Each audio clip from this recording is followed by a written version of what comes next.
بسم الله الرحمن الرحیم. الحمد لله والصلاة والسلام على رسول الله صلى الله عليه وعلى آله وأصحابه ومن والاه. السلام عليكم ورحمة الله تعالى وبركاته. برادران الاسلام، حالا دملای خطیب در موضوع تربیت فرزند و فرزند صالح صحبت میکردن. واقعا هر روز با چشم سر میبینیم کسی که فرزند تربیت کردگی هست در راحت است، خاطر جمع است، و کسی که فرزندان رو تربیت نکرده است همیشه سرسون و سرگردان است.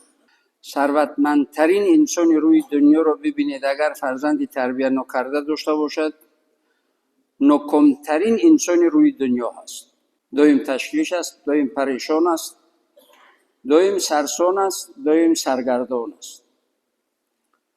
از بی‌ادبی و بی اخلاقی و از رفتارهای بد و زشتی اون فرزند، وقتی که فرزند تربیت نشد یک دشمن جانت هست. روی گریز نیست، مشکلش در همین است که روی گریز نیست. یک دشمن دور باشد، اگر در یک ماه یا چند مدت یک بار ببینی رنگ رویت تغییر بیابد، عصبانیت ویران شود، عصبی شوی، طبیعتت خیره شود. هر صبح و هر شب هر وقتی دیدید اون آزار و اذیت و ضرر اون فرزند، آزار و اذیت دادگیش پیش رویت میآید و همیشه غمگین و اندوهگین است انسان یا پدر و مادر. یا روزی نیست که کسی شکایت نیاید از پشت فرزند نالایق و ناباب.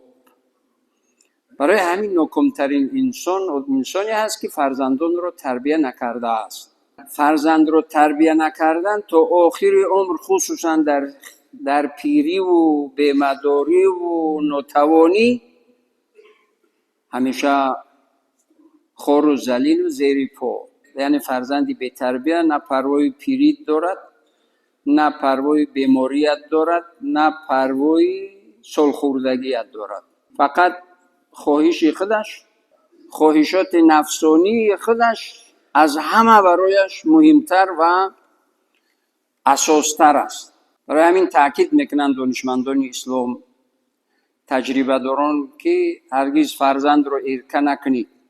استاد ما حسین جبوری، خدا خیر برکت و پاداش زیادشان بدهد، پروفسور بودن. هنگامی درس از موضوع میبر اومدن، بعضی مسائل مهم میگفتن و در اخیر میگفتن که این از موضوع بر اومدن من انشالله با فایده شما شد و منفعت شما شد. یعنی بعضی مسائل مهم زندگی رو شرح میدادن. ولی اونجا میگفتن که اگر فرزند 5 خواهش کرد، 3 خواهش یا 2 خواهشش رو اجرا کن، 3 خواهش دیگرش رو اجرا نکن. چرا؟ و خاطری که انسان همیشه در یک حالتی توانمندی نیست. این یک طرف مسئله. طرف دیگری مسئله، حالا وقتی که اون فرزند هر وقت هر چی خواست که به دست آورد، خود رو تماما گم میکند. انسانیت خود رو، ماهیت خود رو، شخصیت خود رو، فرزند بودن خود رو گم میکند. تمام باید هر چی که بخواهد همیشه شود. این دنیا و این زندگی و این حیات چنین نیست که هر وقت هر چی خواستی بشود نیست. برای همین خود اون در عذاب است، همیشه عذاب میکشد، رنج میکشد. یک چند خواهشش رو اجرا کن، چند خواهش دیگرش رو اجرا نکن، تو اینکه به این زندگی و به همین حیات و به همین جامعه و محیط عادت کند. شد الحمدلله، نشد الحمدلله، مشکلی نیست. ولی که شد الحمدلله، نشد بعد مثل اینکه آسمان در زمین چسبیده است، بعد از گلویت میگیرد. اونایی که دایم خواهشش اجرا کرده بعد یک بار اجرا نکرده زیر پایت میکند. این یک طرف دیگری مثلا فرزند رو خدا ترس و قبول و ثواب و آداب و اخلاق با آموز همیشه. چرا که اگر بداند که من زیر نظارت پروردگار هستم، حالا هر چیزی بگویم، هر چی قدمی بگذارم، هر کاری رو که انجام بدهم این جوابگری دارد، این نتیجه دارد، پیامد دارد، به من بر میگردد، هیچ وقت پدر و مادر یا کسی دیگری رو یا سالخورده رو یا اینکه نفری رو آزار نمیدهم. چرا؟ میدونند که این به خودم بر میگردد. برای همین هر چی کاری کردید، هر نیکی که کردید، نگید که من به فلانی نیکی کردم.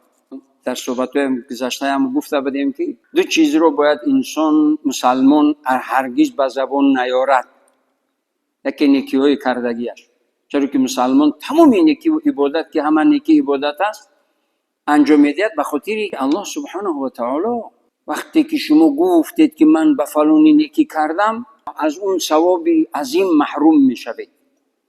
این یک طرفی مسئله. طرفی دیگری همین مسئله، حالا همون دوستی که چند بار نیکیش کردید وقتی گفتید اون دشمن میشود، منت کردید بر رویش کشیدید اون دشمن میشود. به خاطر اون دوست بماند، هیچ وقت نیکی کرده رو هرگز به زبان نیارید.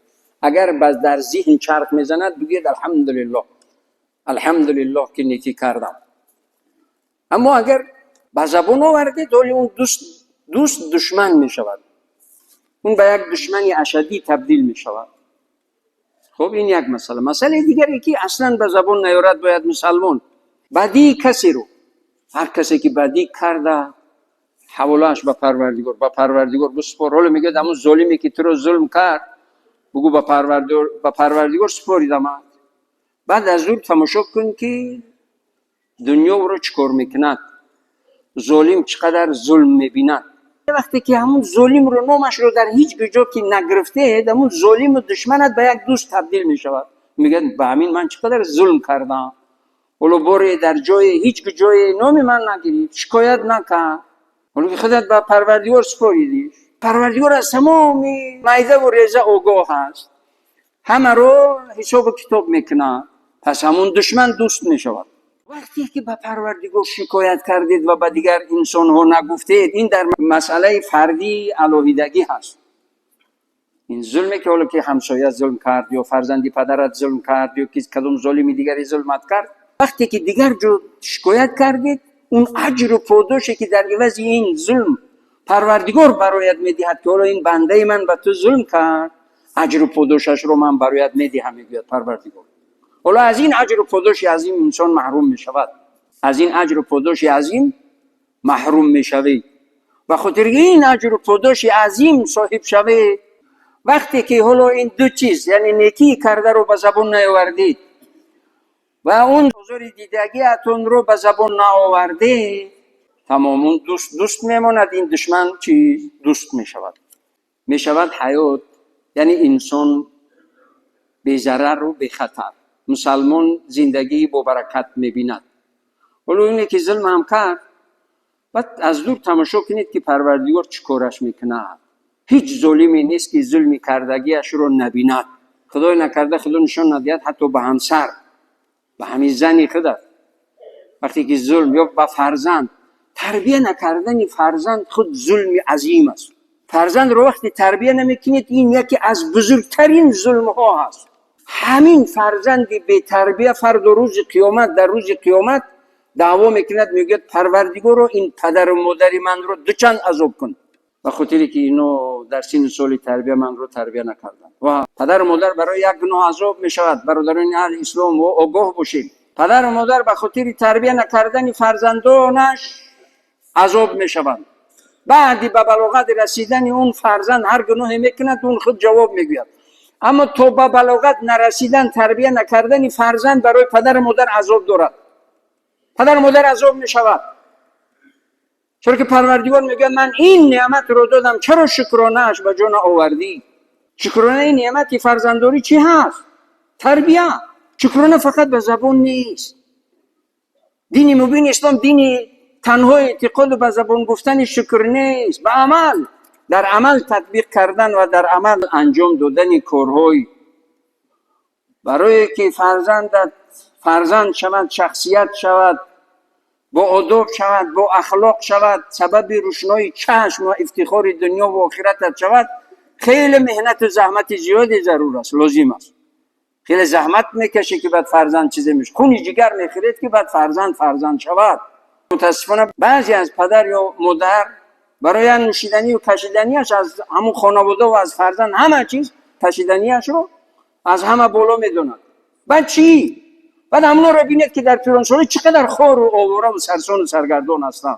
هر کسی هر چیکاری کند میبینه. و خاطری که در پیری خور نشویم، فرزندان رو تربیه کنیم. فرزندان رو وقتی که تربیت کردید، فرزند در روح و روانش، فکرش جای کردید که من امروز پدر و مادرم رو احترام کردم، از فرزندانم خیر و برکت میبینم. امروز من پدر و مادرم رو قدر کردم، بالای چشم دیده برداشتم، فردا فرزندان من رو بالای چشم دیده میبردارم. الجزاء من جنس العمل. هر عمل نتیجه دارد و پاداش دارد و برگشت دارد. هر عملی که انسان انجام میدهد اون برگشت و پیامد دارد. خب پیامد نیک، خب پیامد بد. هیچ کسی از انجام دادهش گریخته نمیتواند. هیچ کسی از کارهای انجام دادهش گریخته نمیتواند. روح گریز نیست، چرا که این دنیا صاحب دارد و صاحب این دنیا پروردگار است و تمام جزئیات و میده و ریزه و خرد و کلانی تمام این حیات زندگی انجام داده رو انسان، هر انسانی خود مسلمان خود غیر مسلمان میبیند. هیچ ممکن نیست نبیند.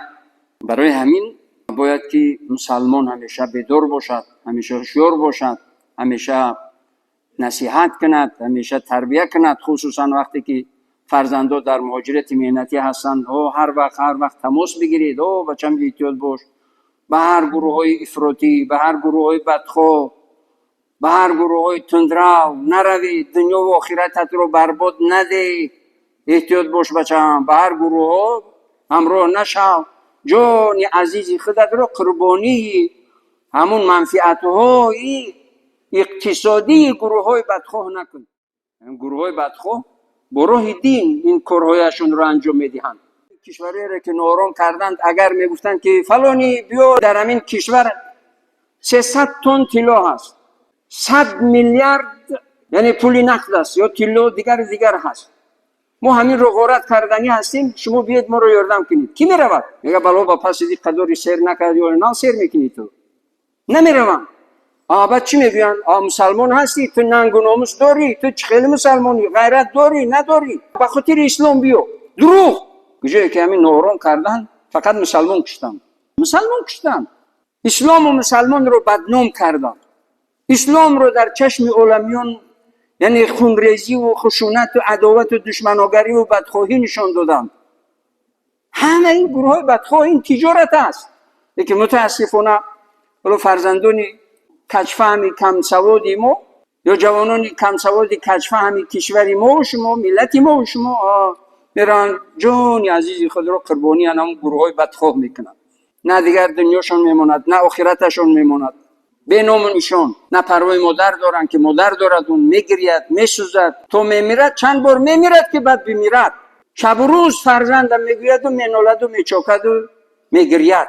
برای همین فرزندان رو نصیحت کنی، فرزندان رو تربیت کنی. فرزند، حتی من نیاز به نصیحت دارم در همین سن و سالی من، یعنی همه نیاز به یک مصلحت و راهنمایی و مصلحت و نصیحت داریم.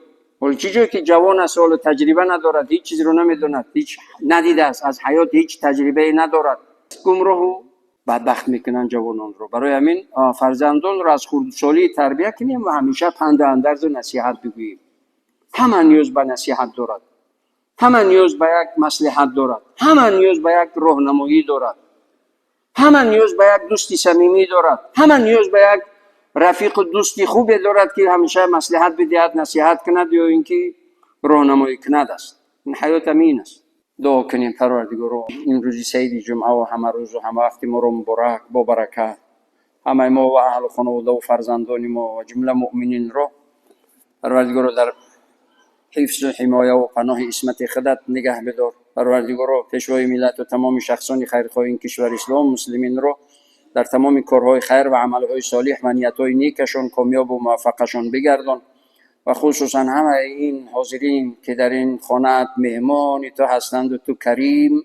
پروردگار همه این دست برداشتگان هر یکی امیدها و آرزوهای دارند در این روزی اجابت دعا همگان را به مقصدهای اصلی و نیتهای نیکشان برسان. پروردگارا همه ما را زیر سایه رحمتت قرار بده، با نظر خیر و برکت نظر رحمتت نظر کن. پروردگارا کامیابی ها و عزت و برکت و سعادت دائمی این دنیا و آخرت نصیب روزیمان بگردان. پروردگارا همه اونهایی که از بچه‌هایی که در مرز و در خدمت این کشور و وطن هستند در حفظ و حمایه و پناه خودت نگاهشان بدار، اجر و پاداش عظیم نصیب روزیشان بگردان و اونایی که در مهاجرت مهنتی هستند پروردگارا در کسب و کارشان برکت، از تمام فتنه و ضرر و خطر در پناه اسمت خودت نگاهشان بدار و سالم و غانم و با عزت و با آبرو به نزد پیوندانشان بر بگردان. دعاهای ما را به درگاهت قبول بفرما، دستهای ما را خالی مگردان. رحمت و مغفرت و خیر و برکتت را برای همه ما و اهل و خانواده و فرزندان و جمله مؤمنین و آیندگان ما دائمی و ابدی بگردان. و صلی اللهم علی سیدنا محمد و علی آله و صحبه اجمعین. تمام بیماران شفای کامل عاجل و برای تمام بیماران پروردگار در این روز اجابت دعا شفای کامل عاجل عطا فرما برحمتک یا ارحم الراحمین.